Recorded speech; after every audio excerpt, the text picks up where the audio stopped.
Boucher d'esprit de Father Alwyn. In India, if you don't find what you want, you will find a copy. Ce qui veut dire, en Inde, si vous ne trouvez pas ce que vous cherchez, vous en trouverez une copie.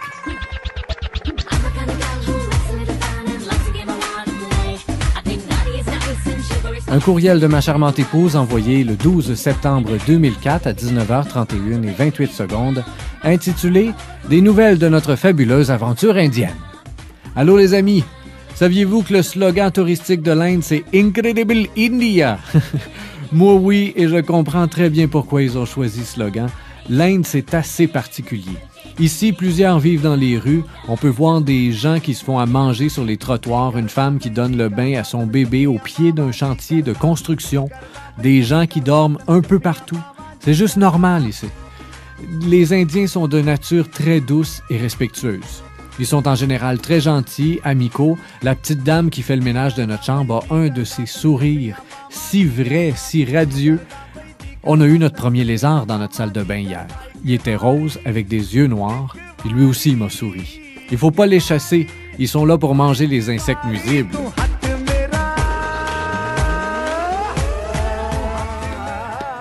Lundi matin, on monte à Rishikesh, dans l'Himalaya. On va passer 1 mois et demi dans des ashrams.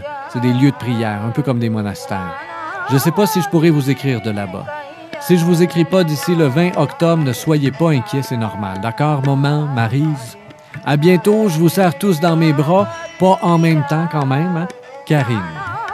Alors, je vous présente Karine Sirois, ma charmante épouse, avec qui j'ai passé 7 mois en Inde et après ça, 5 mois en Europe. On est partis ensemble cette fois-là avec le sac à dos pendant 1 an au grand complet et on avait construit notre voyage comme ça, l'Inde avant l'Europe, parce que d'expérience, j'avais déjà voyagé dans des pays plus pauvres et je savais très bien que quand on revient en Occident, après quand on revient dans les pays riches, il y a un gros choc culturel au retour.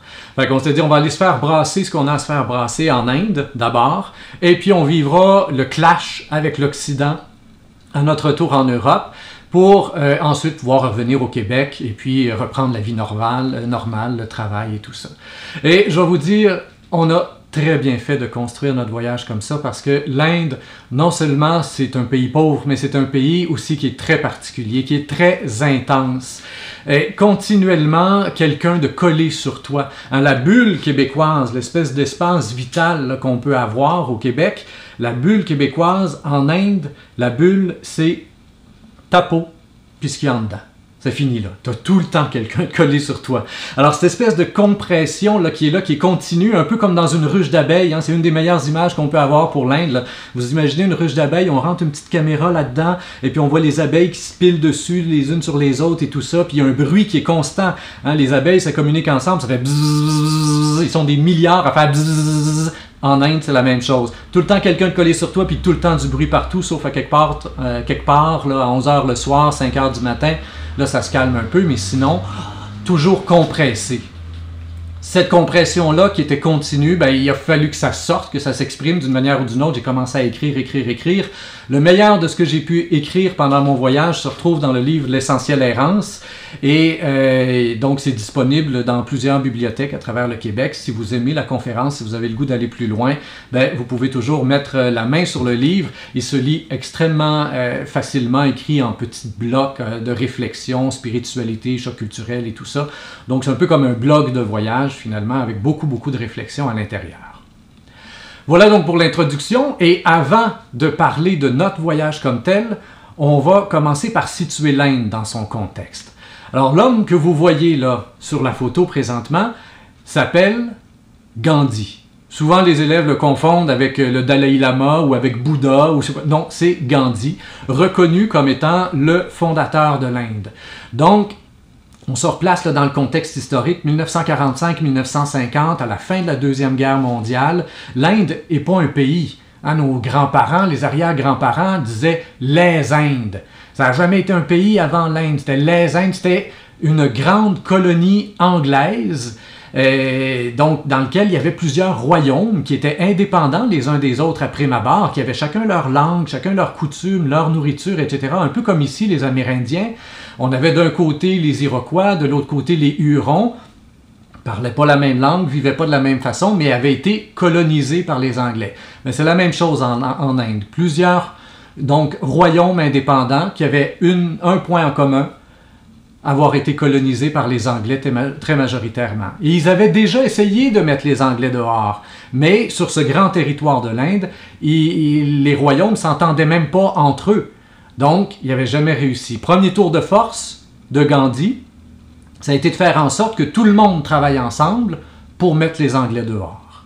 Deuxième tour de force, et c'est la grande particularité de la révolution indienne, le pacifisme. Donc cette révolution-là s'est faite sans les armes. Et pour Gandhi, ça venait entre autres de l'hindouisme. Un des traits fondateurs, un des fondements de l'hindouisme, c'est justement ce principe de non-violence. Et c'est quelque chose qui était très cher à Gandhi. Évidemment, ce n'est pas tous les hindous qui le vivent de la même manière. Comme dans toutes les religions, il y a des extrémismes dans l'hindouisme aussi.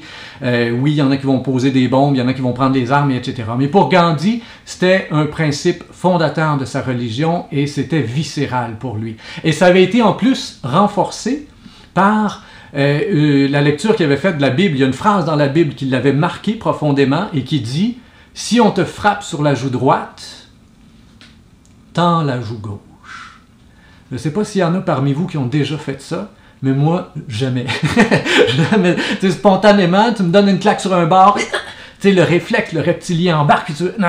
Pour Gandhi, il disait, la violence engendre la violence. Il l'a répété, répété, répété. Il faut savoir briser le cercle de la violence. Lui-même a été battu, fait de la prison, il a jeûné pendant des longues périodes, etc., mais n'a jamais répliqué. Et quand les Indiens venaient le voir en lui disant « Mais regarde, ça n'a pas d'allure, les Anglais ont pris les armes dans tel coin, il faut prendre les armes nous aussi, on s'en sortira jamais. » Non.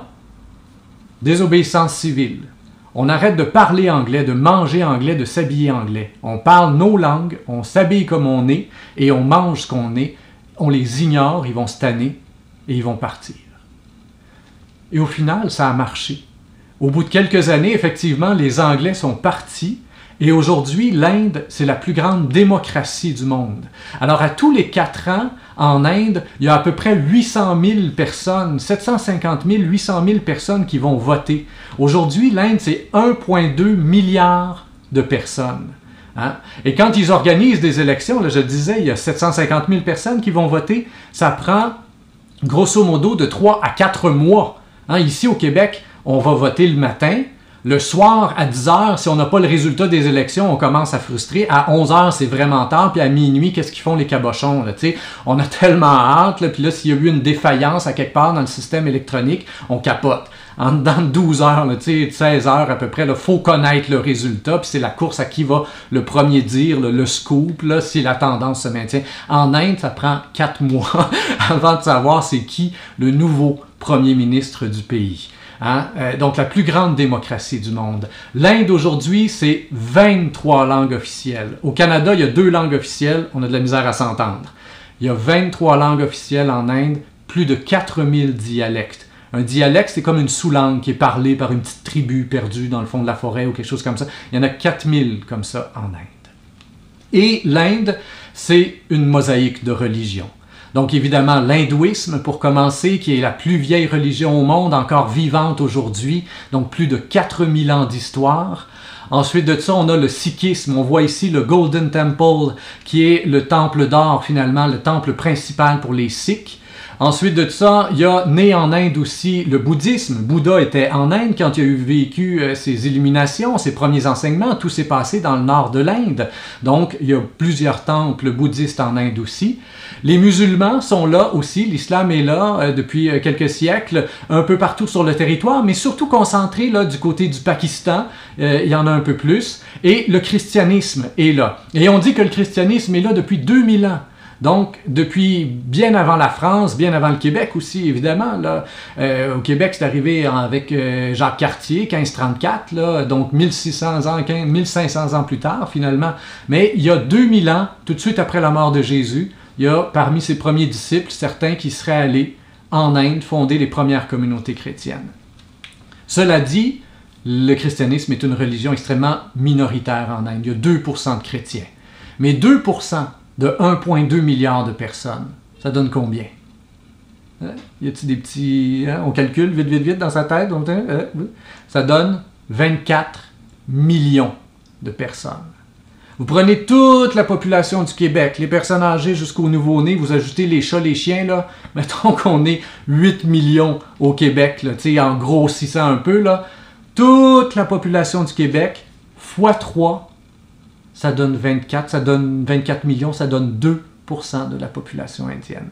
On est tout petit au Québec. Tout petit, puis on le réalise pas toujours. On se pense bien important. Mais l'Inde, c'est ça. La moindre des statistiques prend des proportions complètement ahurissantes. Beaucoup de monde, évidemment, beaucoup de pauvreté.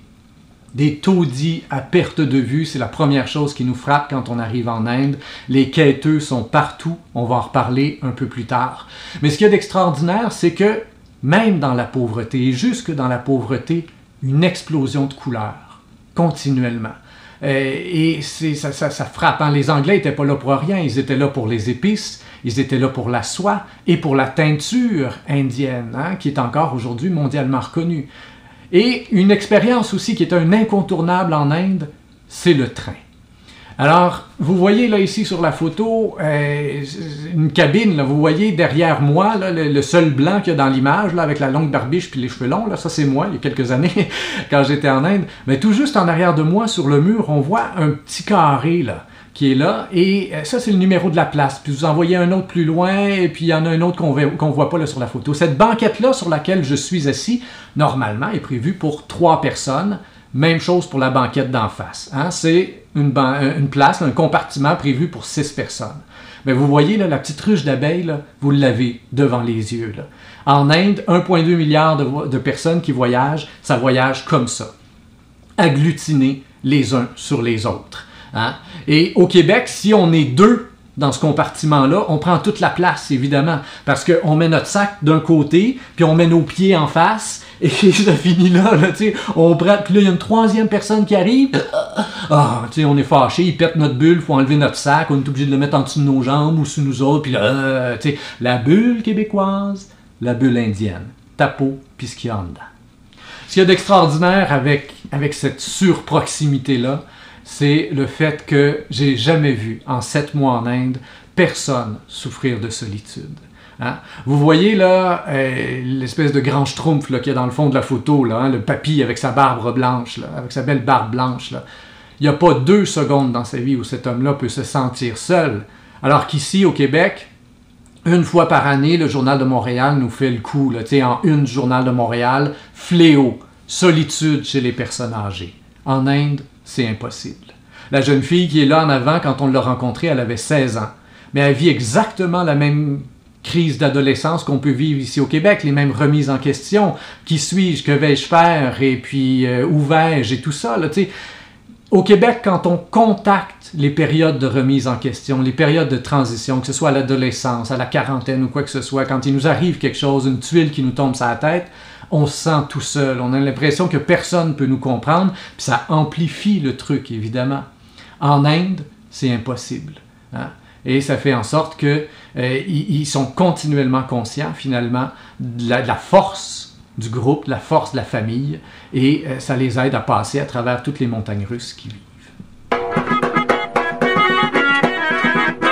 Premier grand choc culturel qu'on vit quand on arrive en Inde. On sort de l'avion, puis on arrive là-dedans. Alors ça, c'est l'autoroute autour de Delhi. Hein, vous voyez, c'est assez jam-pack, merci. Et puis après ça, on arrive en ville. Donc là, ça a l'air de ça. Hein. Et vous voyez ici, là, ça part dans tous les sens.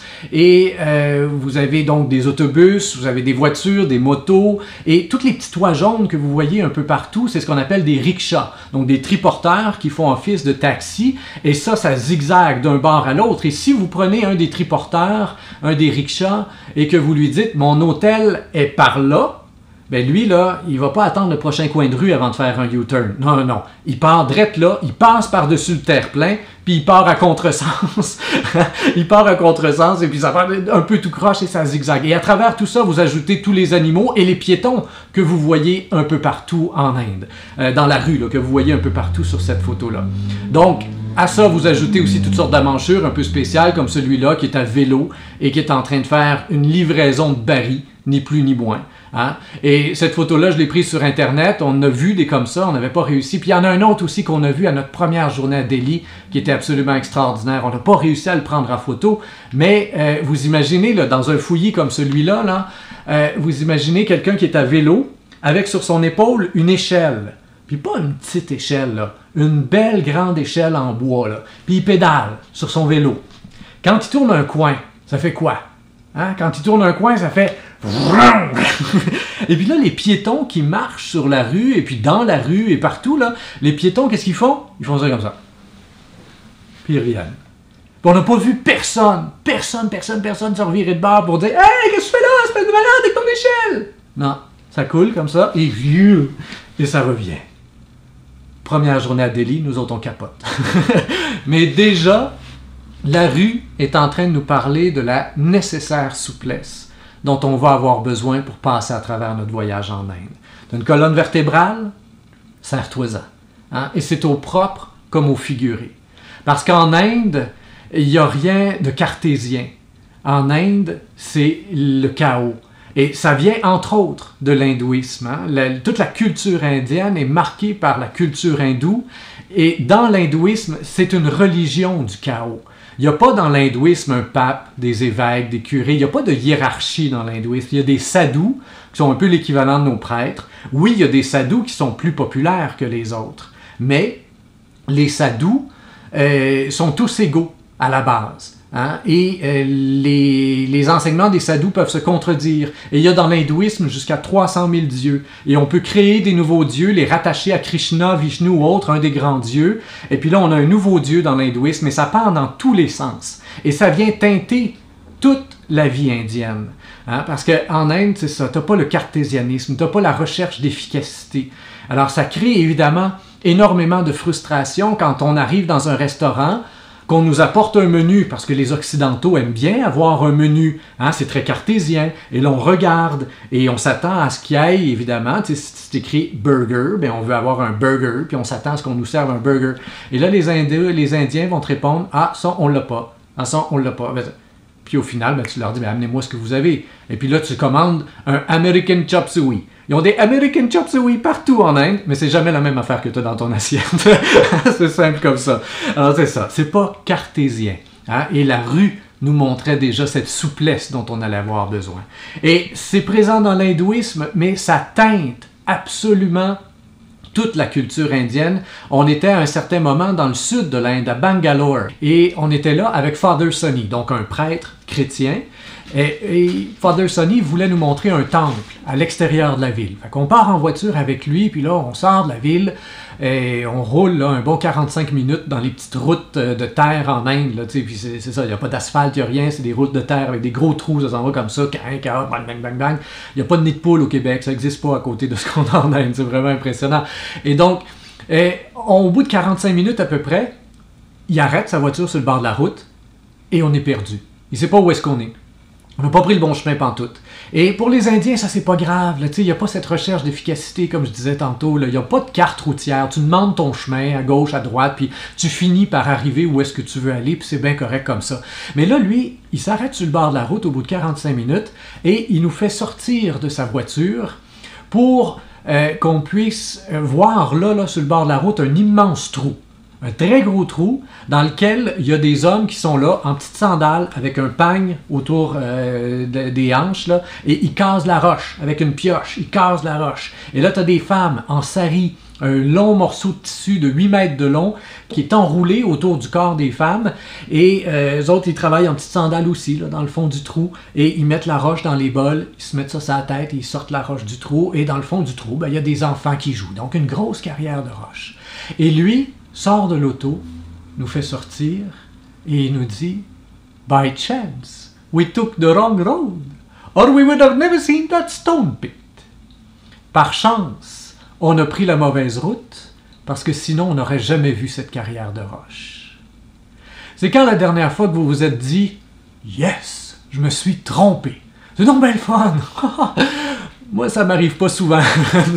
Comme je le disais tantôt, en bon québécois, en arrière d'un volant, entre autres pour reprendre le même exemple, si je vais à quelque part, comme la première fois où je suis allé faire mes conférences à Victoriaville, je regarde sur Google Maps la veille, vite, et puis là, je vois le chemin, ok, ça n'a pas l'air compliqué. Le lendemain matin, je pars de bonne heure, et tout à coup, j'arrive, paf, en plein centre-ville de Victo. Hein? Ben, le collège, il n'est pas là, pantoute, il n'est pas au centre-ville. Fait que là, en bon québécois, en arrière du volant, mon petit attard, pourquoi j'ai pas pris des notes, quoi que ça. Bon, puis là, il y a des petits fils qui se débranchent dans ma tête maintenant. By chance, je me suis planté. Y a-tu quelque chose à voir? Y a-tu quelqu'un à rencontrer? Puis au final, je suis rentré dans un Tim Hortons, il y avait 2 ambulanciers qui étaient là et qui m'ont dit « Ah, le collège, c'est pas loin, là, viens, t'as juste à nous suivre, on a fini notre café. » J'ai suivi l'ambulance jusqu'au collège. Et c'est pas une rencontre qui a changé ma vie, mais c'est une rencontre qui m'a montré que, encore une fois, en bon québécois, ben je me choque pour rien. Tu sais, je m'exaspère pour des riens, puis que je perds beaucoup d'énergie là-dedans. En Inde, mon cerveau a appris à se fracturer. Hein? Le chemin le plus court entre A et B n'est pas une ligne droite. Et en fait, il n'y a pas de chemin le plus court, puis il n'y a pas de ligne droite. C'est quelque chose qu'on nous montre en première année du primaire ici, en mathématiques. Hein? Le chemin le plus court entre A et B est une ligne droite. Puis on ne se rend pas compte à quel point ça nous conditionne à toujours voir un peu comme des œillères, là, et puis à chercher l'efficacité, la rapidité et tout ça. Mais les lignes droites dans la vie, cherchez-les. Alors regardez là, autour de vous la nature quand vous sortirez. Là, allez voir les arbres, les montagnes, les rivières, même les champs, n'importe quoi. Alors regardez-vous tout nu dans un miroir puis cherchez-en une ligne droite. Il n'y en a pas. Hein? Même mon doigt, là, il a l'air droit, mais là, aussitôt que tu t'approches un petit peu, là, tu vois, oh, il y a des petits moguls un peu partout. Hein? C'est ça la vie. Hein? Et il y a un arbre que j'ai vu dont je vais me souvenir toute ma vie. C'était pas en Inde celui-là, c'était dans les Pyrénées en France. À flanc de montagne, les arbres qui poussent à flanc de montagne, déjà c'est complètement hallucinant, parce que c'est de la roche, là, il n'y a rien, là, ils s'agrippent, les racines qui coulent à flanc de montagne pour s'agripper à quelque part, déjà juste ça, c'est impressionnant. Et là, un arbre à flanc de montagne, c'est pas compliqué, ça pousse comme ça, il n'y a rien, là, c'est la falaise, là, il n'y a rien. Alors les arbres, ils s'agrippent là, puis ils poussent hop vers le soleil en ligne droite. Mais lui, il ne pousse pas comme ça. À flanc de montagne, il pousse comme ça. Et là, il fait une grande loupe, il part par en bas. Et il revient vers la montagne et il part par en haut encore. Il fait une grande loupe comme ça. Puis la première fois que je l'ai vu, j'ai dit, tu sais, qu'est-ce que tu fais là? T'es pas cartésien, c'est pas logique, ça marche pas. Et là, tu sais, le chemin le plus court entre toi et le soleil, mais c'est ça. Hein? La vie, elle est pas cartésienne. La vie est pleine de détours pour aller chercher le soleil. Et ça, en Inde, ben, ils en sont complètement imprégnés. Et quand on réussit à s'imprégner de ça minimalement, bien, ça évite énormément de frustration. Deuxième choc culturel qu'on vit quand on arrive en Inde, évidemment, c'est la nourriture. Pas trop le choix, hein? Il faut manger assez vite. Alors, il y a 2 choses. Sur la photo que vous voyez présentement, il y a 2 choses qui sont très intéressantes. La première, qui se retrouve juste dans le sud de l'Inde, c'est ce sur quoi on mange, ce qui nous sert d'assiette. Hein? Regardez bien. Vous allez voir que ce sont des feuilles. Hein? C'est des grandes feuilles de bananier. Alors, une feuille de bananier, c'est quand même assez impressionnant. Ça fait 7-8 pieds de haut. Alors, ils vont couper ça par le milieu. Et puis après ça, ils font des grands rectangles avec ça. Ils mettent ça sur l'assiette. Et là, dans ce restaurant-là, ils ne mettent pas ça sur l'assiette. Ils mettent ça directement sur la table, en fait. Et le serveur passait par en arrière. Il y avait des chaudières qui étaient attachées à sa ceinture. Avec une louche, prenait la nourriture. Puis là, il te met une flopée de riz. Flopée de dalle, un peu de pois chiche, il met ça directement sur la feuille. Et après ça, ben, tu manges. À la fin, il envoie un peu d'eau là-dessus et pouf, garoche ça dans le fond de la cour. 100% biodégradable, hein, en fait de vaisselle jetable, là, j'ai jamais vu mieux encore dans ma vie. Ça, c'est dans le sud de l'Inde, là où il y a des bananiers, bien évidemment. Deuxième chose intéressante qu'il y a sur cette photo-là, si vous voyez bien, l'homme du centre a sa main directement dans la nourriture. Hein? En Inde, chez les riches comme chez les pauvres comme chez les riches. Hein? C'est surtout pas une question de classe sociale. Encore aujourd'hui, en Inde, la très grande majorité de la population mange directement avec les mains. Donc, vous voyez qu'il y a des petits ustensiles ici et là sur la table. Ça sert à prendre la sauce, on met ça, on mélange la sauce avec le riz, des choses comme ça. Puis là, on se fait une petite boule. On fait une petite boule avec les doigts comme ça. Et puis, après, On tourne la main, puis on va pousser avec le pouce. Hein? On pousse, et donc on y va comme ça. Voilà, hein? C'est pas la grosse... non, ça ne fait pas comme ça. On y va comme ça. Hein? Après, on se lave les mains propres, comme si on avait mangé avec une fourchette. Il y a 2 avantages à ça. Hein? Premièrement, tu ne te brûles plus jamais la bouche. Ça vous est assurément déjà arrivé là, de mordre dans quelque chose qui était trop chaud, puis là, après, puis là, t'en as pour 3 jours, là, tu sais, avoir des petits ripples dans le fond du palais, là, tout le temps en train de gosser avec ça. Non, là, ça, c'est fini. Les doigts, c'est super réactif. Tu te trempes les doigts dans la bouche, c'est chaud, c'est chaud, c'est chaud. C'est juste correct. Tu te fais ta petite boule, et hop. Et deuxième avantage, c'est qu'il y a un réel plaisir à se mettre la main dans la bouffe. Hein? Et tous les enfants du monde le savent. Je voyais encore, tout dernièrement, ma jeune fille, Solène, qui tient sa fourchette dans une main puis mange son spaghette avec l'autre. Son spaghetti a l'air meilleur que le mien. Puis vous avez tous à quelque part chez vous la photo de votre premier gâteau au chocolat. Vers 1 an à peu près, là, parce que c'est souvent au premier anniversaire. Là. Puis là, le bébé, il est là, puis il en a plein la face. Puis... gros sourire, et puis il y a un plaisir. Vous voyez sur la photo, il n'y a personne qui en a dans toute la face. Hein? Ça se fait proprement, mais le plaisir des sens, le plaisir d'avoir un contact direct avec tout ce qui nous nourrit, il est là. Troisième choc culturel qu'on vit quand on arrive en Inde, après avoir mangé, où est-ce qu'on va? Aux toilettes. Effectivement. Donc, je vous présente ce qu'on appelle une toilette turque. Donc, c'est une toilette, pas de bol. Vous voyez, c'est un morceau de céramique qui est là, tout simplement dans le plancher, avec un trou. Et puis ça, ben, la première fois que j'ai vu ça, moi, j'étais en France. Hein. Il y en a partout, au Moyen-Orient, en Europe, un peu partout. Donc, vous pouvez tomber sur des toilettes turques comme ça. C'est pas compliqué. Vous mettez vos pieds sur la céramique de chaque côté. On se met en petit bonhomme, on fait ce qu'on a à faire, puis on se relève. C'est pas confortable, inconfortable ou quoi que ce soit. Ça se fait bien. Là. Tu sais, ça, il n'y a pas de problème avec ça. Moi, par contre, ce que je n'avais jamais vu ailleurs dans le monde, c'est le fait que le papier de toilette en Inde, c'est ce que vous voyez là, dans le coin de la photo. Là. La chaudière bleue, avec de l'eau, puis une tasse à mesurer dedans. Là. Alors, on se met en petit bonhomme, on fait ce qu'on a à faire. Après ça, on prend la tasse à mesurer, on se met de l'eau dans la main, puis on y va. 1 fois, 2 fois, 3 fois si nécessaire. Et puis après ça, on se lave la main avec du savon. Et puis c'est propre. Et on fait toujours ça avec la main gauche, parce qu'avec la main droite, on mange. Voilà. Alors, la première fois et les premières fois qu'on a fait ça, on avait la face probablement là, de quelques-uns d'entre vous. Là. J'ai assez vu cette face dans les classes là, pour savoir qu'il y en a plusieurs qui vont comme... Puis ça ressemblait à ça, effectivement. C'est comme « Oh, shit! Non! Pas vrai! Je ne vais pas faire ça! Ah! » Au bout de 3 jours, on n'en parlait plus. Au bout de 3 jours, c'était fini. On en riait encore un peu, mais c'était fait. Et la facilité déconcertante avec laquelle on est rentré dans ce dépouillement-là nous a permis d'apprécier au plus haut point cette petite phrase qu'on a entendue dans la bouche d'une ermite. Vous savez ce que c'est qu'une ermite? Hein? C'est quelqu'un qui choisit de vivre seul dans la prière et la contemplation, retiré dans une petite cabane dans le bois, dans la forêt, ou une grotte dans la montagne, ou des choses comme ça. Donc des gens qui vivent avec presque rien. Et là, nous, on rencontre Sister Jyoti, qui est une ermite comme ça, qui vit dans la montagne, dans une petite cabane. C'est plus petit que votre cabanon chez vous, probablement. Là. Et elle a 4 murs, un toit, un lit en corde tressée, pas de matelas. Elle dort là-dessus 365 jours par année, une mini-bibliothèque, quelques livres, et tout à coup, elle vient nous dire, après avoir perdu sa lampe de poche, parce que quelqu'un lui avait donné une lampe de poche en se disant, c'est pratique la nuit pour aller aux toilettes, parce que la toilette n'est pas dans une petite cabane, là. La toilette est dans le bois. Puis on est en Inde, là, c'est la jungle. Dans la jungle, il y a des serpents vénéneux, il y a des singes, il y a des araignées grosses de même, et on en a vu, là, j'exagère pas, là, des araignées grosses comme ça. Donc c'est pratique une lampe de poche la nuit pour aller faire son petit pipi dans le bois. Hein? Eh bien, là, la lampe de poche, il n'y avait plus de batterie. Plus de batterie. Quelle est sa réaction? Est-ce qu'elle se met à prier « Oh mon Dieu, s'il te plaît, envoie-moi des batteries, un bon samaritain? » Non. Elle nous dit « Everything is an extra. Everything is an extra. » Des étoiles dans les yeux. Tout est un extra. Elle a presque rien, Elle a perdu le seul accès technologique qu'elle a.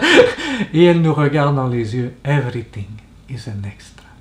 J'étais heureuse sans lampe de poche. J'ai été heureuse avec une lampe de poche. Et je serai encore heureuse sans lampe de poche. Mon bonheur ne tient pas à une flashlight.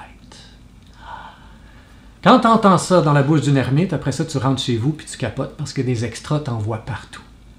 Et on peut le relativiser un tout petit peu en se disant, bon, mettons, manger, c'est vital. Manger, c'est vital. Mais choisir ce que vous avez mangé ce matin, c'est un extra. Puis qu'est-ce qu'il y a dans le garde-manger chez vous, dans le frigidaire chez vous pour déjeuner? Seulement pour déjeuner, là. Hein? Si vous n'êtes pas allergique, évidemment, il y a du beurre de pinot, du beurre d'amande, du beurre de noix. Ensuite de ça, de la confiture, du Cheez Whiz, du Philadelphia, 1, 2, 3 sortes de pain, des bagels, des croissants, si vos parents font l'épicerie chez Costco. Ensuite de ça, évidemment, ça prend des céréales. Une sorte de céréales? Non, en général, 2, 3, 4 sortes de céréales dans un garde-manger. Et du lait. Du lait de vache, du lait de soya, du lait d'amande. C'est pas mal le minimum aujourd'hui dans nos maisons. Hein? Ça, c'est vital. Mais tout ça, c'est de l'extra. Hein? Le besoin vital, c'est manger. S'habiller quand il fait moins 40 dehors, c'est vital. Choisir le linge que vous avez sur le dos aujourd'hui, c'est de l'extra. Hein? Même si vous êtes dans un collège où c'est un habit qui est là, c'est encore de l'extra parce qu'en général, vous avez le choix, la couleur du chandail. Le collège n'est pas obligé de vous fournir 2-3 couleurs de chandail. Ça pourrait être, regarde, chez nous, c'est bleu et noir, puis ça finit là, tout le monde est habillé vraiment pareil. Non, on se donne toujours des petits extras et c'est très plaisant. Mais il faut juste considérer que c'est des extras. Je vous lis un petit extrait du livre, là, L'Essentiel Errance. Un courriel que Karine avait envoyé. Ça fait un mois et demi qu'on est en Inde et elle décrit comment on vit justement en Inde. Elle dit « Je me lave les cheveux 1 fois par semaine et le corps 2 à 3 fois par semaine, ça me suffit. J'utilise seulement une chaudière d'eau pour me laver, cheveux compris, ça me suffit. Je vous mets au défi. » Elle avait lancé le défi à nos amis par courriel, puis il y en a quelques-uns qui l'ont relevé, et je vous le lance à vous aussi, le défi. Là. Vous avez chez vous, à quelque part, une chaudière pour faire le ménage, là? Bien, amenez ça dans la douche, vous la remplissez, et vous avez droit à une chaudière d'eau pour vous laver. Vous prenez une tasse à mesurer, où on rentre dans le bain, là, vous avez la chaudière d'eau, hop, on s'envoie de l'eau sur la tête avec la tasse à mesurer, on savonne les cheveux, savonne le corps, on reprend la tasse à mesurer, on se rince. C'est comme ça qu'on se lave en Inde, dans plusieurs endroits en Inde, et puis un peu partout en Afrique, et quand on a accès à l'eau. Hein, et puis là, une fois que ça a l'air pas pire, qu'on s'est bien rincé, là, ben là, le bout de le fun, on prend la chaudière, puis on se la vide sur la tête. Chlouche! Hein? Et là, on prend pleinement conscience du fait qu'on vient de gaspiller de l'eau. Et que justement, si on vivait dans plusieurs régions en Inde, ou dans plusieurs pays en Afrique, on n'aurait jamais fait ça. La suite de la chaudière aurait servi à faire bouillir du riz, ou encore pour le prochain qui va se laver. Hein? J'ai dans ma penderie, nous dit-elle encore dans les courriels, donc on avait dans notre sac à dos, on voyage 1 an, 2 pantalons, une jupe, 2 bas, un soutien-gorge, 5 bobettes, une veste de laine, un paréo, une paire de combines. Je ne manque de rien. 5 paires de bobettes pour 1 an. Je vous lance pas le défi, mais la prochaine fois que vous ouvrez votre tiroir à bobettes, là, regardez comment ça déborde. Et réalisez finalement à quel point vous nagez, vous aussi, dans l'extra.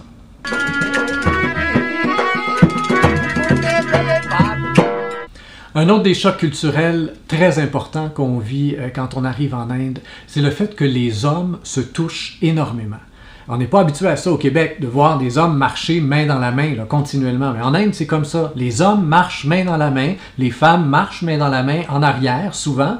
Mais 2 hommes qui se touchent, là, toujours, comme vous voyez un peu là, sur la photo. Hein, c'est bras dessus, bras dessous. Quand on est assis, on se touche, on en porte un en triomphe parce qu'ils viennent gagner quelque chose. Et quand on marche dans la rue, partout, on marche main dans la main avec les hommes. Alors là, la bulle, là, je vais vous dire, elle a intérêt à se faire péter. Et justement, nous, on était là, dans ce grand rassemblement-là, la première fois où moi, ça m'est arrivé et où j'ai eu à péter ma bulle. On est là, il y a 1500 personnes de partout à travers l'Inde qui sont là et les gens qui ont organisé cet événement-là sont des amis à nous, alors ils nous présentent. Il y a 2 seuls Canadiens dans toute la place, donc 2 seuls Blancs. Là. Déjà, on a une grosse flèche au-dessus de la tête qui dit « attraction touristique », c'est clair. Là.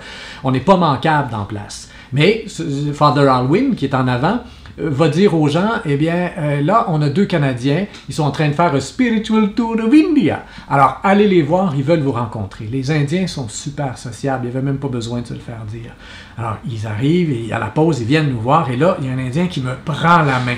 Il me prend la main, puis il est à 6 pouces de ma face, puis là, il me parle. « Hi, my dear friend, how are you? Oh, where do you come from exactly? How many brothers and sisters do you have? » Puis il me tient la main, puis il me tient la main. Et moi, j'écoute pas en tout ce qu'il dit, mais vraiment pas. Moi, j'ai un gros sourire d'en face, puis je me dis « Lâche-moi! Qu'est-ce que tu fais là? Décolle! » Et puis là, dans ma tête, ça tourne, puis je me dis « Rémi, pète ta bulle, accepte qu'un homme te prenne la main. » Il me restait encore 6 mois à faire en Inde. Il me dit, tu passeras pas au travers, là. Et j'ai pété ma bulle. C'est à ce moment-là que je peux dire que j'ai vraiment atterri en Inde. Tu sais, mon corps était là depuis 1 mois, là, mais là, ça a été l'atterrissage complet. Je me suis comme immergé dans l'Inde, en Inde, et là, j'ai accepté qu'un homme me prenne la main. Puis vous savez quoi? J'ai aimé ça. C'est d'une simplicité déconcertante. C'est la chaleur humaine. C'est un contact tellement simple et fort à la fois. Hein? Et les Indiens sont super sociables. Ils arrivent. Tu arrives dans une nouvelle ville que tu connais pas, tu sors de l'autobus, puis là, toi, tu as le nom de l'hôtel où tu veux aller. Mais ton hôtel, il est écrit dans le guide du routard ou quelque chose comme ça, là, puis il est écrit en anglais. Mais là, tu arrives dans une ville où tout est écrit en hindi. Les noms des rues sont écrits en hindi. Les noms des commerces sont écrits en hindi. Tu comprends rien. Le hindi, c'est comme du barbouillage. Là, ça ressemble à rien.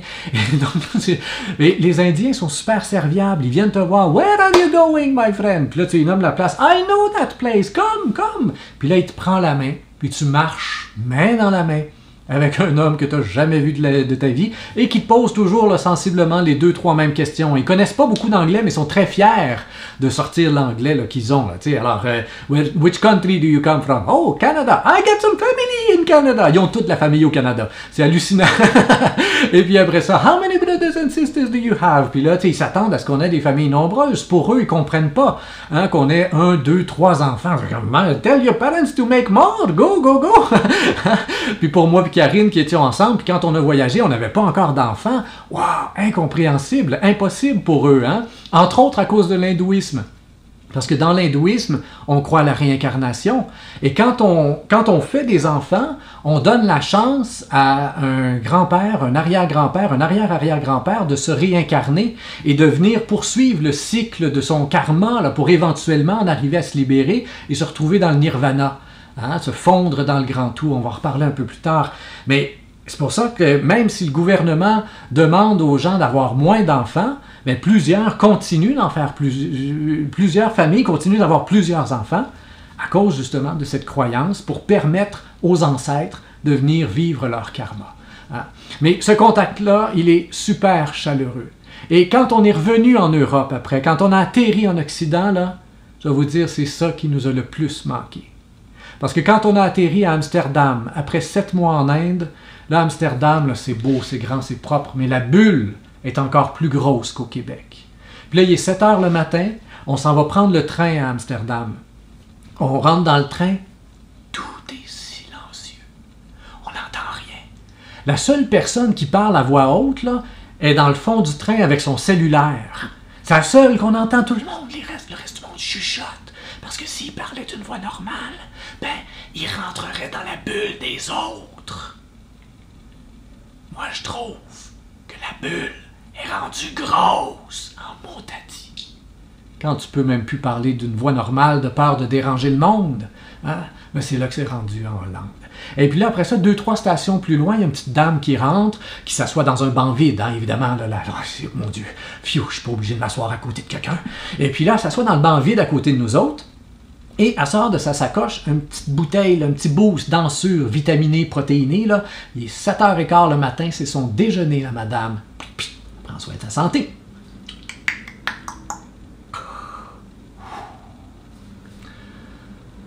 On a trouvé ça frette. Puis ben frette. Nous autres, ça fait 7 mois qu'on a un contact direct avec tout ce qui nous nourrit, avec tout ce qui nous donne la vie. Puis regardez ici là, la diversité de la couleur dans les épices, là, puis ça sent bon au coin des rues et tout ça. Ça fait 7 mois qu'on a un contact direct, assis des fois, oui, parfois directement à terre, avec les gens qui nous entourent, collés les uns sur les autres, à se mettre la main dans la bouffe, un contact direct avec ce qui nous donne la vie. Puis là, elle, on la voit avec cette petite cacane.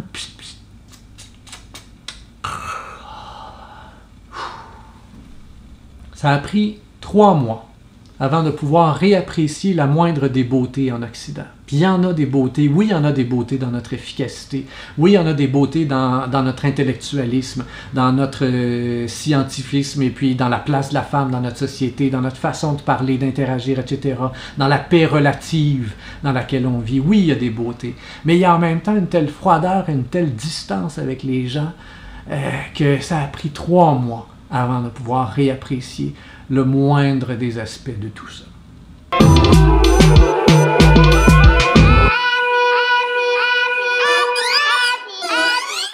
Un autre des chocs culturels qu'on vit quand on arrive en Inde et qui est très intéressant, c'est Bollywood, le fameux cinéma indien. Bollywood, c'est la plus grande production cinématographique au monde. Il n'y a pas une place dans le monde où il se fait plus de films que là. Et encore là, on a une trace de l'hindouisme parce que dans l'hindouisme, il y a cette notion de l'éclatement. Et quand on voit la promotion qu'ils font d'un film en Inde, c'est quand même assez impressionnant parce que le même film va avoir plusieurs posters complètement différents les uns des autres. Ici, au Québec, même en Amérique du Nord, tu sors un film Spider-Man, il va avoir le même poster, pratiquement à la grandeur de l'Amérique du Nord. Ça prend l'unité visuelle, c'est si important. En Inde, c'est le chaos. Et chaque film va avoir au moins 3 posters. Un poster pour les scènes de bataille, un poster pour les scènes d'amour et un poster pour les scènes de danse. Et dans le cinéma indien, ben là, la ruche d'abeilles, elle continue, là, c'est pas silencieux. Dans le cinéma indien, c'est extrêmement vivant. Alors, quand sur l'écran, il y a une scène de bataille, ben là, les Indiens dans le cinéma, là, ça gueule, ça encourage le héros. Ah ouais, vas-y, ah ouais, plante-les! T'es comme un peu, ouais, qu'est-ce que c'est? Et puis là, quand arrivent les scènes d'amour, ben là, ça siffle. Puis scènes d'amour, il faut le dire vite. Parce que dans le cinéma traditionnel hindou, ça change, là, et ça change même assez vite, mais dans le cinéma traditionnel hindou, il y a encore une grande part de pudisme. Souvent, on ne voit pas nécessairement les acteurs s'embrasser. Alors, mettons, le héros et l'héroïne vont s'approcher comme ça, et puis au moment où les lèvres vont se toucher, là, ben là, il te débarque une flopée de danseurs avec des grandes feuilles de bananier ou des grands châles ou n'importe quoi. Et là, tu as une des nombreuses scènes de danse traditionnelles là, dans le cinéma indien qui ne servent à rien dans l'histoire, à part le plaisir de danser. Ici, en Amérique, on fait une comédie musicale, les paroles de la chanson vont t'aider à comprendre le film. Il y a de quoi, là, on chante pas pour rien, là, on va comprendre l'émotion. Non, en Inde, ça sert à rien. Mais ce qu'il y a d'extraordinaire, c'est que dans le cinéma, les jeunes se lèvent. Et là, ils s'en vont devant l'écran, ils regardent et ils apprennent la chorégraphie. Hein? Et ils vont voir le même film 7-8 fois. Quand c'est un bon film avec des belles chorégraphies, ils vont voir le même film 7-8 fois. Ils apprennent les chorégraphies par cœur comme ça. Et après ça, dans la rue, dans les festivals, un peu partout, quand ils entendent la chanson du film, ils vont se remettre à danser. Et ça, on l'a vu, là, tu marches dans la rue là, à un certain moment, puis là, tu as des petites radios sur le bord des fenêtres de commerce. Là, puis là, tu as une chanson d'un bon film qui passe. Puis là, tu as 7-8 Indiens qui sont là dans la rue, puis qui se mettent à danser. Puis ils dansent pas n'importe comment, là, ils font toute la même affaire. Tu sais qu'ils font la chorégraphie du film. Alors, c'est une relation au cinéma qui est absolument extraordinaire, très dynamisante. Et si vous mettez un jour les pieds en Inde, il faut absolument aller voir un film là, dans la grande tradition de Bollywood.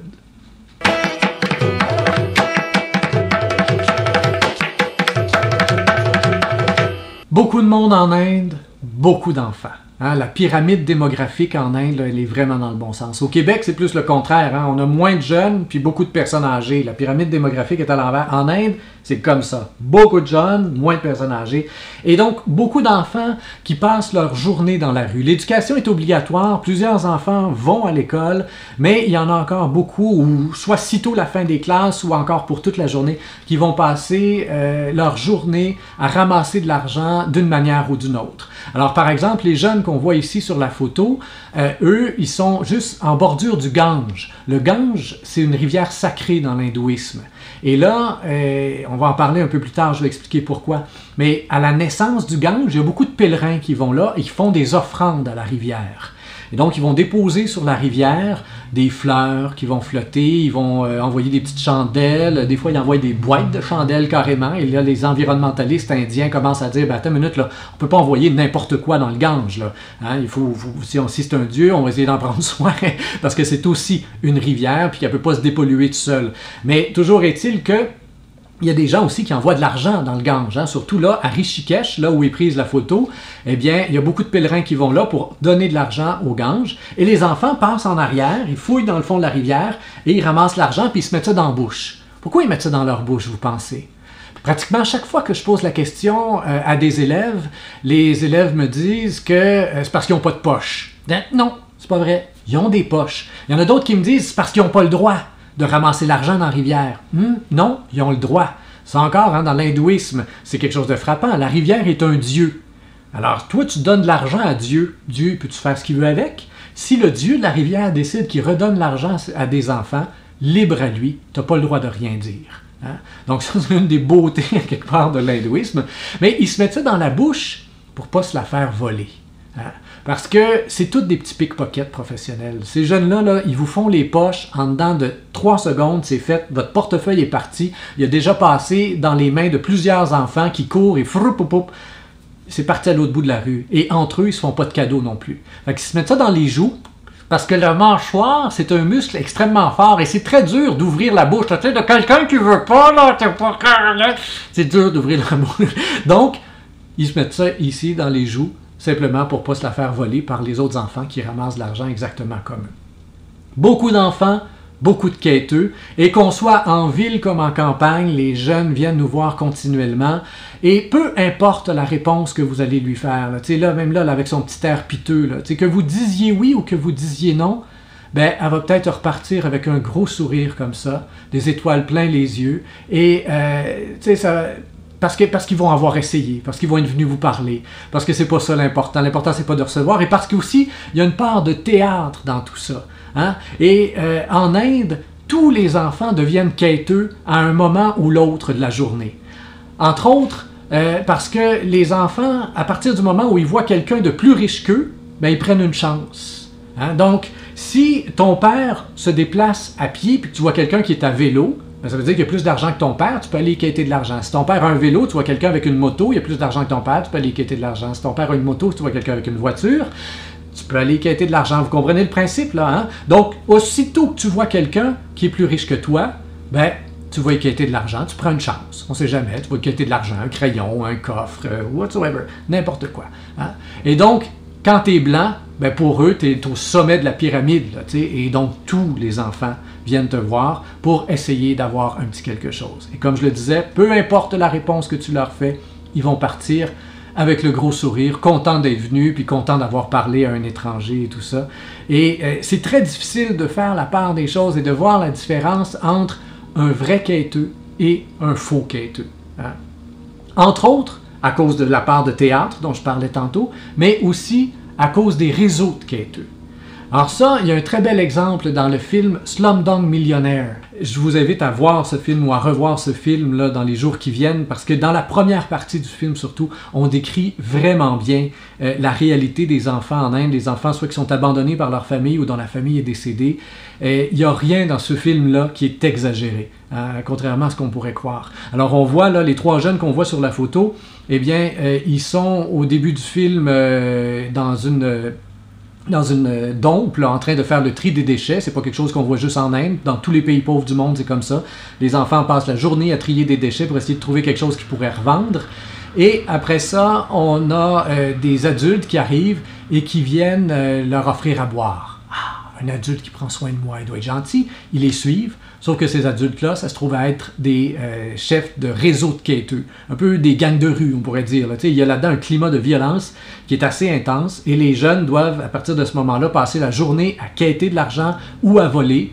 Et puis à la fin de la journée, ben, ils ramènent tout ça aux adultes. Et s'il y en a assez, ben, là, ils reçoivent une poignée de pois chiches pour manger. Et s'il n'y en a pas assez, ben, ils remangent une bonne volée. Hein, et ça finit là. Et il y a une des scènes dans ce film-là qui est absolument horrible, où on endort un jeune avec du chloroforme et on brûle ses yeux à l'acide. Hein, parce que ce jeune-là, il chante bien. Alors une fois qu'il est mutilé, ben, on le met sur le coin d'une rue et il va chanter toute la journée puis il va rapporter plus d'argent parce qu'il fait pitié. Hein. Et évidemment, l'argent n'est pas pour lui, l'argent est pour le réseau. Et donc c'est très difficile, comme je le disais, de faire la différence entre les vrais quêteux et les faux quêteux. Entre quelqu'un qui fait vraiment pitié, puis si on lui donne de l'argent, ça va être pour lui, ou alors si ça va être pour tout un réseau.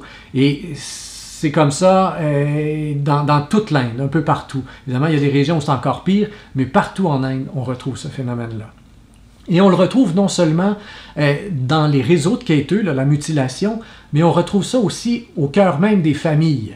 Et ça, c'est dû à une espèce de déviance dans l'hindouisme et dans le système des castes qui a été établi dans l'hindouisme. Il y a plusieurs siècles de ça et qui a été renforcé par les Anglais, exploité par les Anglais, le fameux diviser pour mieux régner, là, ça les a très bien servis. Et le système des castes, grosso modo, là, très rapidement, on pourrait résumer ça comme ça, c'est basé sur la réincarnation. Donc, si je vis une bonne vie, je vais me réincarner dans une famille plus riche. Puis si je vis une mauvaise vie, je vais me réincarner dans une famille plus pauvre. Donc si je nais dans une famille de multimillionnaires au sommet de l'échelle sociale, je l'ai mérité. Mon âme a vécu plusieurs bonnes vies et là, je peux me péter les bretelles et j'ai pas besoin de m'occuper de ceux qui sont en bas. C'est leur karma. Et même que si je les aide pas. Au contraire, je les empêche de vivre leur karma. Hein? Donc, vous voyez comment ça soulage la conscience des riches. Hein? On n'a pas besoin de partager les richesses. Eux autres, ils vont les avoir plus tard s'ils vivent une bonne vie de pauvre. Et de l'autre côté, à l'autre bout du spectre, on a les tout nus dans la rue. La caste qu'on appelle les intouchables. Vous réalisez-vous à quel point le mot est fort dans un pays où tout le monde se touche. Hein? La caste des intouchables. Ces gens-là naissent tout nus dans la rue, pas le droit de rien posséder, pas le droit de travailler, pas le droit de rien. Ils passent la journée à quêter pour essayer d'avoir un peu d'argent, mais il ne faut même pas que leur ombre passe sur quelqu'un, sinon la personne va être souillée. Hein? C'est des intouchables, c'est quelque chose, là. Mais ces gens-là sont tellement convaincus que c'est vrai, que s'ils sont là, c'est parce que leur âme a été un voleur, un violeur, un tueur, hein? Et qu'ils ont mérité d'être là. Et que quand ils ont un petit bébé, ben, c'est pas un beau petit bébé tout neuf. C'est une vieille âme qui a été un voleur, un violeur, puis un tueur, qui a mal vécu pendant plusieurs années, plusieurs siècles, pendant plusieurs vies, et qui là se retrouve dans le fond de la cave.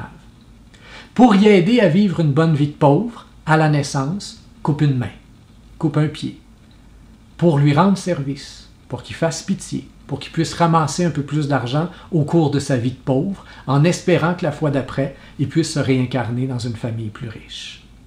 Donc, les Indiens qui ont fondé l'Inde ont aboli le système des castes. Gandhi et les autres l'ont aboli, le système des castes, autour des années 50. Mais ça laisse des traces encore aujourd'hui. Et on a vu des enfants, des adultes, qui manquent des membres comme ça, et c'est souvent parce qu'ils ont été estropiés, mutilés au moment de la naissance. Et entre autres, à un certain moment, on était dans un orphelinat. Et les enfants dans les orphelinats, c'est complètement hallucinant. Ça joue avec des riens et tout ça, puis ils sont toujours fiers de te rencontrer, de te voir et tout ça. Mais il y a beaucoup d'enfants qui arrivent à chaque jour. Et là, à un certain moment, il est arrivé un jeune. Lui, les yeux, on y avait pas brûlé à l'acide, on y avait littéralement arraché. Hein? C'était 2 trous, là. Il n'y avait plus rien. Ce jeune-là, il arrive avec son bâton, puis il marche comme ça, évidemment, il ne voit rien du tout. Qu'est-ce qu'ils font les autres jeunes, vous pensez? Hein? Les autres jeunes, ils arrivent en arrière, puis ils l'écœurent. C'est le fun, il ne voit rien. Tu arrives par en arrière, tu tapes sa tête. Mais lui, il a son bâton, là. Pow! Il se revire de bord, puis il tape tout le monde. et au bout de 2-3 jours, là, c'était fini, là. Il n'y a plus personne qui l'écœurait dans la place. Et au bout de 2-3 jours, ce jeune-là s'en allait, là, comme ça, là, dans l'orphelinat, là, comme s'il avait toujours été là toute sa vie, là. Et c'était complètement ahurissant, là. Ce jeune-là, pour nous, est devenu le symbole de la persévérance indienne, hein, la capacité de rebondir en Inde. C'est pas vrai que c'est parce que je vois rien que vous allez me piler ses pieds. Hein. Les Indiens, à tout bout de champ, oui, on se demande, mais pourquoi ils font pas ça pourquoi ils font ça comme ça? C'est pas logique. Hein, c'est pas cartésien. Ce serait beaucoup plus simple si. Combien de fois on s'est dit ça en Inde? Mais ça marche pas, le truc. Non, ça finit toujours par marcher, parce qu'ils sont hyper persévérants. Et en 7 mois en Inde, j'ai jamais vu un Indien abandonner quoi que ce soit. À tout bout de champ, on est là en train de se dire, mais pourquoi ils font ça comme ça? Mais ils abandonnent jamais. Et quand l'Inde dit qu'ils veulent devenir la première puissance mondiale, mais je pense qu'ils vont y arriver. Hein? Ça va être tout croche. Le jour où ça va arriver, le jour où ils vont dépasser les Américains, là, puis c'est ça qu'ils veulent, là, dépasser les Américains d'un point de vue militaire, économique, culturel et autres, là, ben, le jour où ils vont y arriver, là, il va y avoir un onde de choc. Parce que oui, on les teinte, ils s'occidentalisent, mais veut pas, la vague, elle va revenir aussi, et on va finir par être teinté par la culture indienne de manière assez importante, j'ai l'impression, au fil du temps. Je vous amène maintenant dans un petit village qui est perdu dans les montagnes, qui s'appelle Pedong. On est dans les Himalayas, proche de la Chine. Et donc, tout juste à côté du Népal, là, le mont Everest, qui est la plus haute montagne du monde, quand même, est pas loin. Là. À vol d'oiseau, là, c'est assez direct. Là. Donc, on n'est pas loin du mont Everest, les plus hautes montagnes du monde. Et tu en as pour 6 à 8 heures de Jeep pour te rendre à Pedong. Et quand on parle de Jeep, là, c'est du Jeep à flanc de montagne. Alors, je ne sais pas si vous avez déjà vu un chemin à flanc de montagne, là, mais ça s'en va en général en zigzagant comme ça, là, sur la falaise. Là, hein? Et puis quand ça arrive au bout, là, ça ne peut pas tourner franc. Hein? Quand ça arrive au bout, il faut que ça zigne un peu. Là, ça avance, ça recule, ça avance, ça recule, ça avance, ça recule, ça avance, ça recule. Mais quand ça recule, là, ça recule, puis le derrière de la Jeep, ce qui est en arrière des roues, là, ben, ça flotte dans le vide, là. C'est des kilomètres de précipice, là, des fois, là, en dessous de tes fesses, parce que nous, on était assis dans le dernier banc en arrière. Là, puis là, tu regardes en bas, tu dis, repart. Et puis lui, ça va comme ça, tranquille, il n'y a rien, il n'y a pas de garde-fou, ou alors une petite roche grosse de même pour empêcher la Jeep de tomber dans le trou. En fait, pas qu'il en tombe une fois de temps en temps, c'est sûr. Mais toujours est-il qu'on arrive là à Pedong, après des heures de route au milieu de nulle part. Et vous voyez là, comment le village est à flanc de montagne. On voit les montagnes qui sont dans le fond aussi. On remarque les maisons qui sont empilées les unes sur les autres. Et il y a tout juste en bordure, là, le petit peu de gazon qu'on voit, c'est le début du terrain de soccer dans le village. Et dans ce village-là, ben, il y a une école primaire. On est au milieu de nulle part. Mais je vous présente les filles qui fréquentent l'école primaire en question.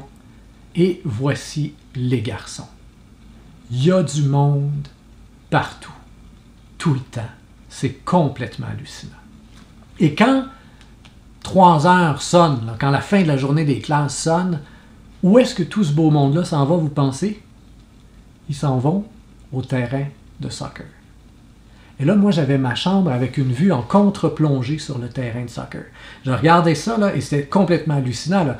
J'ai même pas pu prendre de photos parce que ce que j'avais sous les yeux, ça ne rentrait pas dans un cadre de photo. J'ai essayé, puis il n'y a rien qui rendait justice à ça.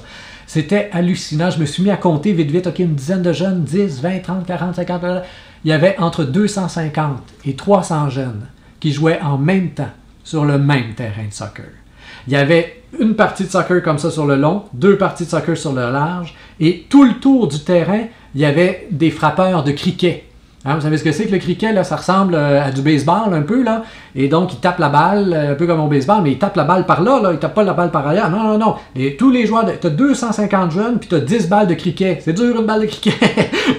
et j'ai jamais su comment ils savaient qui jouait avec qui. Puis ça avait peut-être même pas d'importance. C'est encore peut-être juste trop cartésien, là, comme question, là, t'sais. Mais il y avait un plaisir fou. Hein? Et il y avait surtout personne qui était là sur le bord du terrain en train de dire avec qui je peux jouer Et puis il n'y avait personne sur le terrain pour faire hey, wow, là, attends une minute, là, on est 12, tu reviendras tout à l'heure. T'sais. L'intégration continue. Et ça, ce terrain de soccer-là, là, pour moi, c'était le fameux symbole de la ruche dont on parlait un peu plus tôt dans la conférence, là, et je l'avais là sous les yeux. Et c'était aussi le symbole de l'hindouisme. Hein, l'hindouisme qui est une religion comme ça, 300 000 dieux, ça part de tous bords, tous côtés, ça rentre, ça sort. Et il y a dans l'hindouisme une notion aussi d'intégration continue.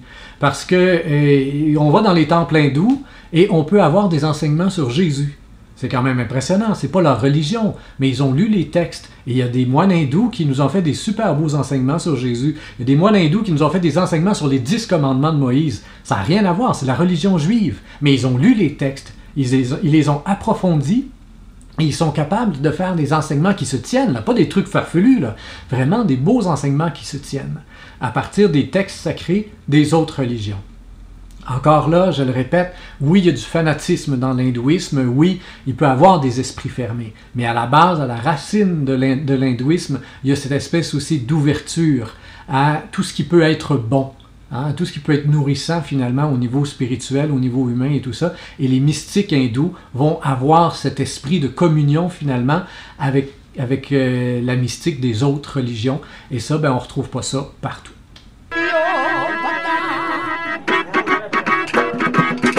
Je vous ramène dans la rue indienne. On a avec cette photo-là un beau portrait là, des différentes classes, des différentes castes.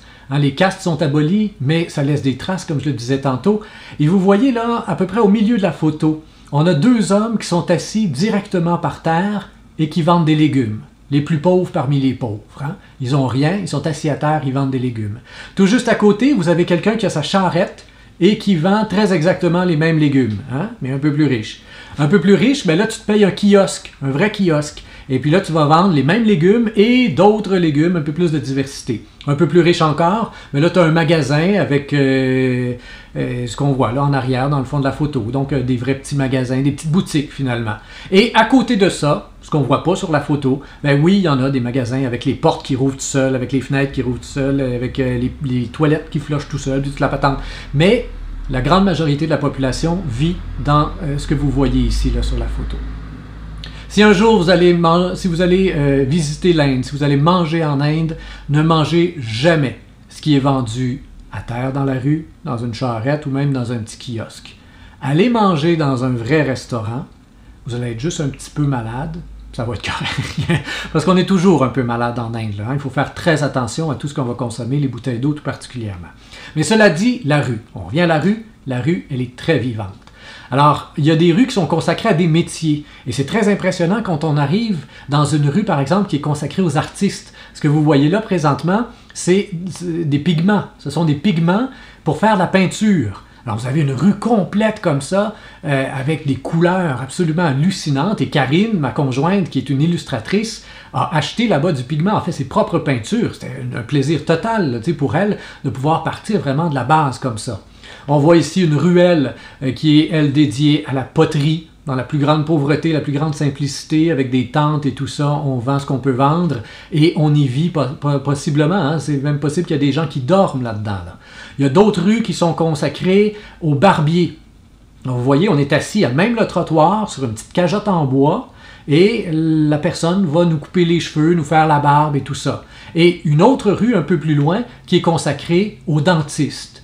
Même le trottoir, encore une fois, avec une grosse lime, on se fait limer une dent ou arracher une dent littéralement sur le trottoir dans des mesures d'hygiène qui ne sont pas nécessairement à la fine pointe de la technologie, mais c'est comme ça que ça marche.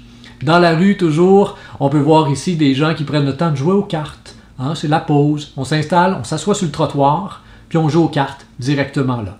Et aussi, dans la rue, partout en Inde, les animaux. On le voit ici sur cette photo, il y a des cochons qui sont là, qui dorment à terre, et les vaches, les fameuses vaches sacrées. Pourquoi est-ce que les vaches sont sacrées en Inde? Hein? La raison de base de cette dévotion particulière pour les vaches, elle est très très simple. C'est le lait.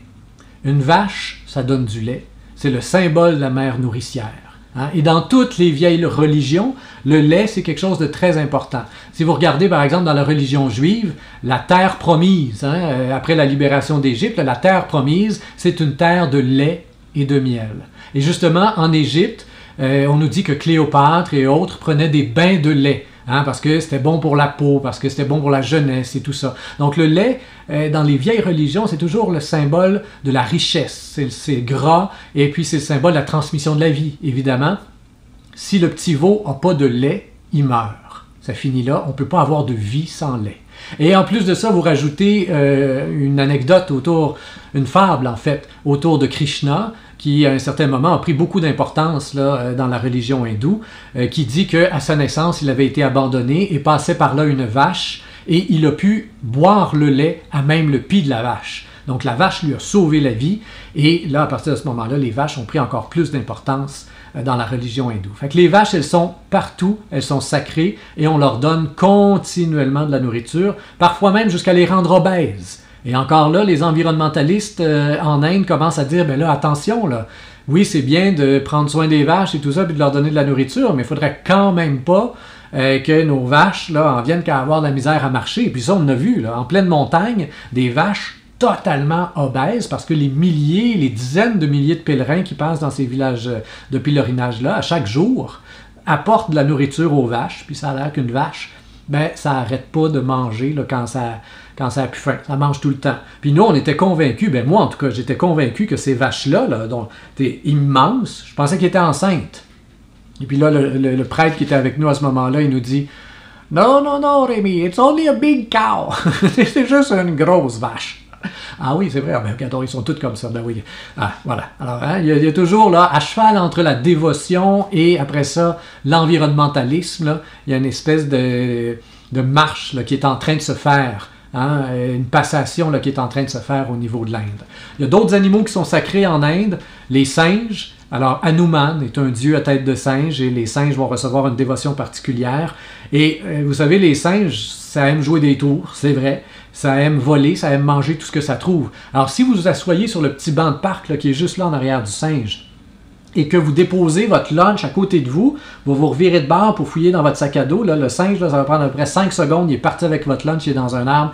Puis là, si vous courez après et que vous essayez d'y arracher, là, ben, les hindous vont vous arrêter en vous disant « Non, non, non, non, non, non, non, Hanuman vient de te faire une blague, tu ris, puis tu vas t'acheter autre chose. » Hein? Parce que le dieu Hanuman a une tête de singe et tous les singes sont des symboles, des avatars, on pourrait dire, d'Hanuman. À côté, vous voyez la photo d'un éléphant qui est bien décoré et puis ça, c'est en l'honneur évidemment du dieu Ganesh, donc le dieu à tête d'éléphant.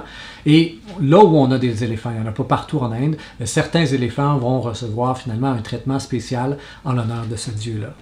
Alors, 300 000 dieux en Inde, ça fait qu'il y a toujours, à quelque part, dans une ville ou un village, un festival à célébrer.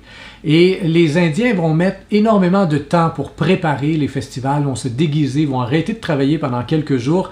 Et il y a des micro-festivals qui sont assez intéressants et qui ont pris de l'expansion avec le temps. C'est l'exemple du Holi, le Holi Festival.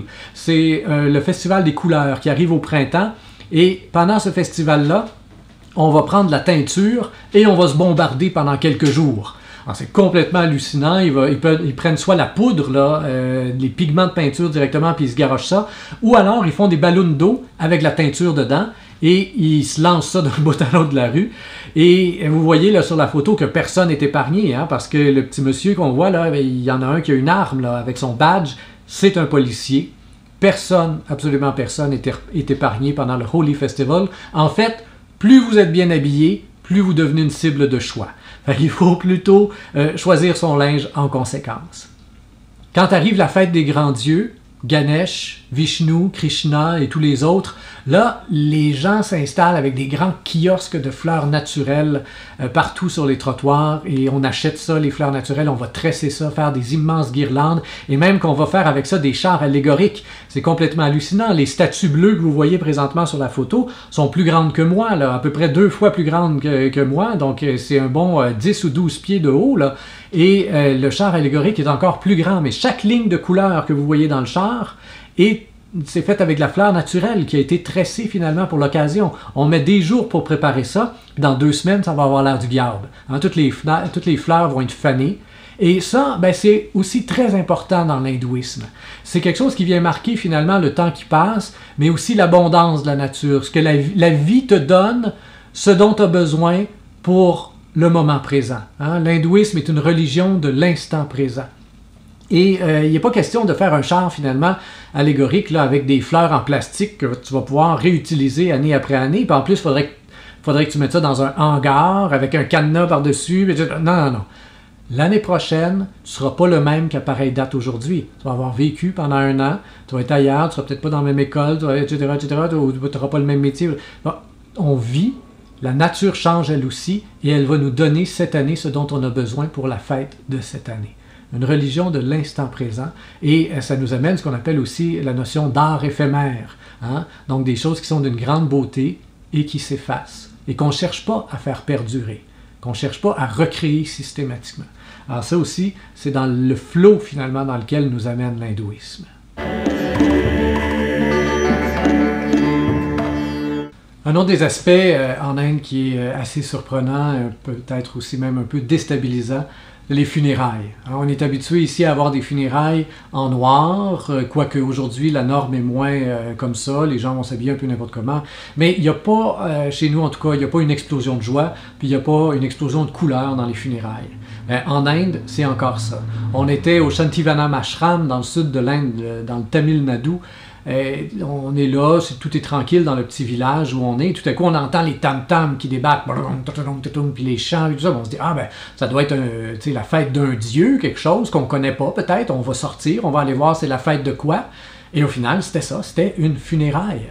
Et vous voyez là, au loin, donc, le dais qu'on appelle, donc, dans lequel on transporte la personne défunte, on va le voir d'un peu plus proche ici. Ben, dans le dais, il y a plein de fleurs naturelles encore, hein, l'explosion de couleurs qui est là, puis vous remarquez les chemises encore là, il y a de la couleur, puis le drap rouge dans lequel on a déposé le corps de la vieille dame là, qui était décédée, et qu'on transporte comme ça à la fin de la funéraille jusqu'aux abords d'une rivière. Toujours dans l'hindouisme, les funérailles vont se terminer sur le bord d'une rivière, et là on a creusé un trou au préalable, là, il est déjà là, on met de la paille, dans cette région-là c'était comme ça que ça fonctionnait, donc on met de la paille dans le fond du trou, et puis on dépose le corps par-dessus, on remet de la paille par-dessus le corps, on met des plaques de boue séchée pour retenir la paille, et après ça, on met le feu, tout simplement. Et donc on est en train d'incinérer le corps. Hein.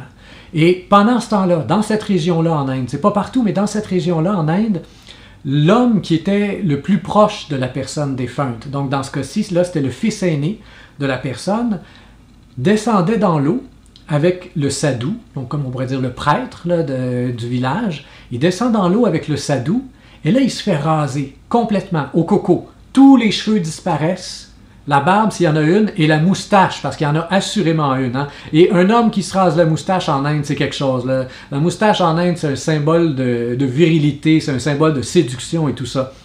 Donc, de couper la moustache, c'est un symbole qui est très, très fort. Et donc, quand on enlève tous les poils comme ça, les poils de la tête, de la moustache, c'est une façon de marquer dans le corps le temps de la tristesse. Hein, le temps que les cheveux repoussent, le temps que la barbe revienne, c'est le temps du retour à la normale, le temps de la tristesse. Donc, je trouve ça extraordinaire parce que oui, autour de ça, il y a des chants, il y a de la joie, conscient de la libération de la personne. On espère que la personne va s'en aller pour un meilleur avenir, dans une réincarnation, elle s'est libérée de cette vie-là, etc. Donc, il y a une conscience de la joie, mais il n'y a pas une négation de la tristesse pour autant pour les proches, hein, même dans la joie. Et donc, on inscrit dans le corps le temps de la tristesse, c'est un très beau symbole. Et quand on brûle le corps, là-dedans aussi, il y a un symbole qui est très très beau, parce qu'on brise une enveloppe. Hein? Pour eux, le corps, c'est rien d'autre qu'une enveloppe. Quand vous recevez du courrier chez vous, qu'est-ce que vous faites avec l'enveloppe? Hein? Vous la déchirez, puis vous jetez ça au recyclage. Ce qui est important, c'est ce qui est à l'intérieur. Dans l'hindouisme, c'est la même chose. Souvent, les hindous sont assez durs avec leur corps. Ils ne vont pas mettre des petites pommades, puis de la petite crème. Non. C'est un corps, c'est une enveloppe, c'est tout ce qui est important, c'est ce qui est à l'intérieur. Hein? Et donc, on brûle le corps, on brise l'enveloppe. Et après ça, 24 heures, 36 heures plus tard, ils viennent, ils prennent les cendres et ils déposent ça dans la rivière. Façon de dire à l'âme, mais là, tu vas suivre le cours de l'eau. Hein? Et la rivière, elle coule, elle s'évapore, ça revient dans les nuages et il pleut. Et l'âme est invitée à suivre le cycle comme ça de l'eau d'une certaine manière, hein, à suivre le cycle des réincarnations, jusqu'à ce qu'elle ait vécu absolument tout ce qu'elle a à vivre pour se purifier de son karma, jusqu'à ce qu'elle soit devenue une espèce de générosité pure. Hein. Everything is an extra, comme on disait un peu plus tôt dans la conférence, hein, everything is an extra, même moi. Je ne m'appartiens même plus, je suis générosité pure, tout à tous. Hein? Et à partir de ce moment-là, ben, l'âme est prête à se fondre dans le grand tout. Et pour prendre un exemple, c'est comme si dans la mystique hindoue, l'objectif de la mystique hindoue, c'est comme si on était tous des poissons dans l'océan et que l'objectif c'est de devenir une vague. Le poisson nage dans l'océan, il décide s'il tourne à droite, s'il tourne à gauche, s'il monte, s'il descend. Aucun problème avec ça. Là. Il y a une volonté propre, mais c'est un poisson dans l'océan. C'est tout petit dans quelque chose. Et même une baleine est petite dans l'océan, on s'entend là. Hein? Alors, c'est tout petit dans l'océan. Et l'objectif, c'est de devenir une vague. Tu décides pas si tu tournes à droite, à gauche ou quoi que ce soit, tu ne décides plus rien. Mais tu es l'océan, tu te fonds dans le grand tout. Hein? Et ça, ben, c'est l'objectif ultime de la mystique indienne.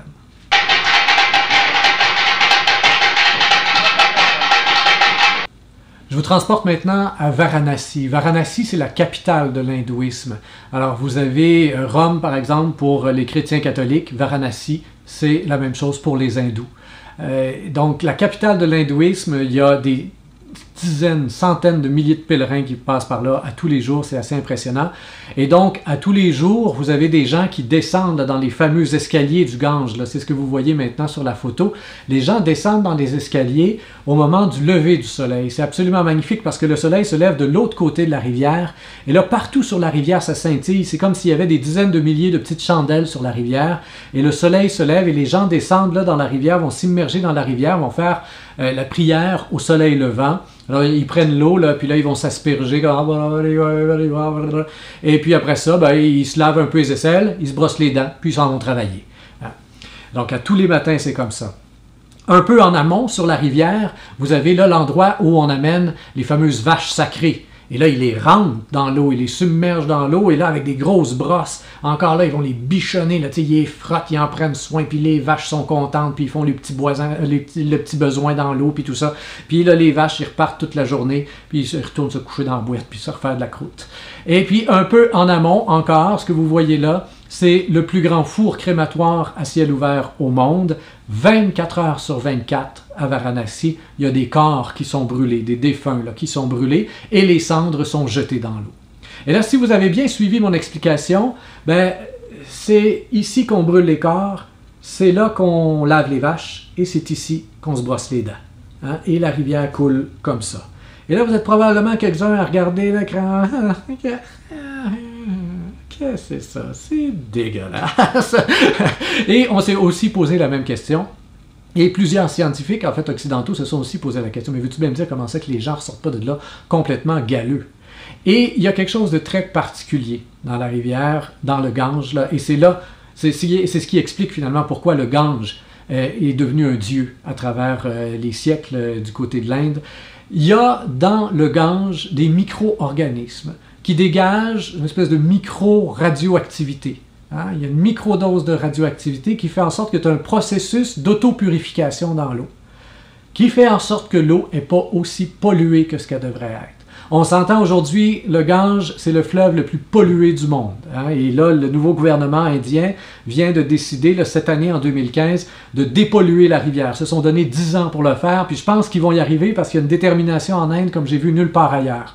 Mais pour l'instant, ce n'est pas tant les crémations qui viennent polluer la rivière, c'est toutes les industries qui garochent n'importe quoi là-dedans. Là, mais au-delà de ça, il y a donc cette autopurification qui fait en sorte qu'un peu partout sur le Gange, pas à Varanasi, l'eau n'est plus potable, mais un peu partout ailleurs sur le Gange, les gens vont continuer de boire l'eau sans être trop malades. Et surtout, plus on va en amont, en fait, et partout sur le Gange, là, on s'entend qu'il y a beaucoup de crémations, même si ce n'est pas Varanasi, le Gange, c'est le Gange, mais partout en amont, les gens vont continuer de boire l'eau du Gange sans être trop malades. Et même qu'au fil du temps, les mystiques nous disent que cette eau-là guérissait certaines maladies, comme par exemple le choléra, à cause justement de ces micro-organismes qu'il y a dans l'eau, hein, cette micro-radioactivité, alors que partout ailleurs dans le monde, il y avait des épidémies de choléra, puis que les gens tombaient comme des mouches, mouraient comme des mouches, et bien là, au bout d'un certain nombre de baignades, les gens pouvaient en ressortir guéris, certains pouvaient en ressortir guéris. Alors c'est pour ça, et c'est comme ça, que le Gange est devenu un dieu dans l'hindouisme.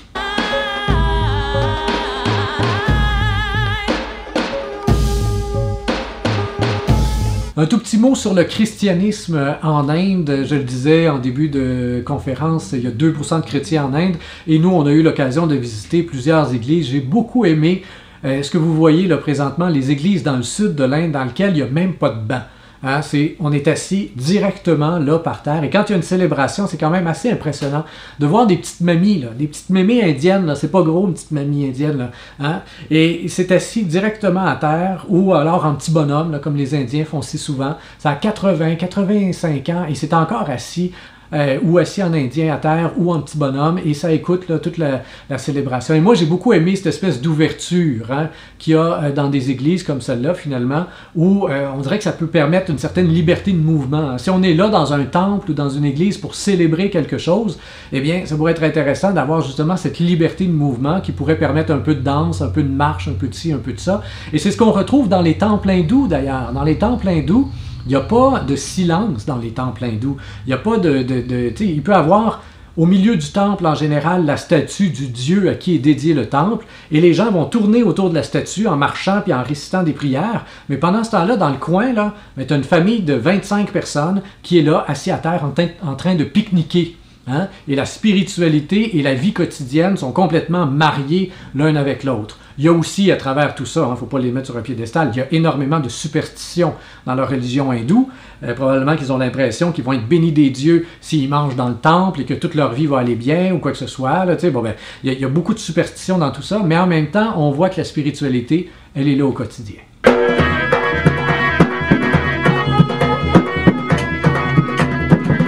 Je termine avec le titre d'un livre que j'ai vu dans une bibliothèque de ashram en Inde. Un ashram, c'est un monastère, et ils appellent ça comme ça en Inde.